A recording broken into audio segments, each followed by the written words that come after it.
ముందుగా అందరికీ హ్యాపీ పొంగల్.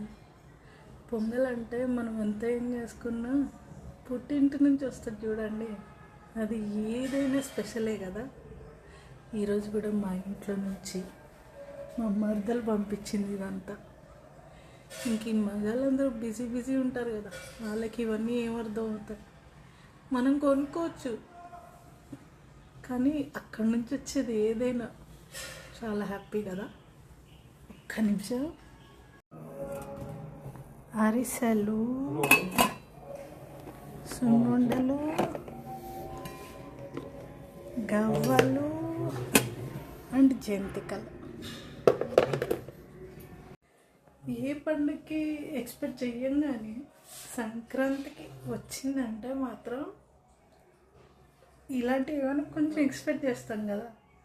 నిజంగా ఆ హ్యాపీనెస్సే వేరు కదా.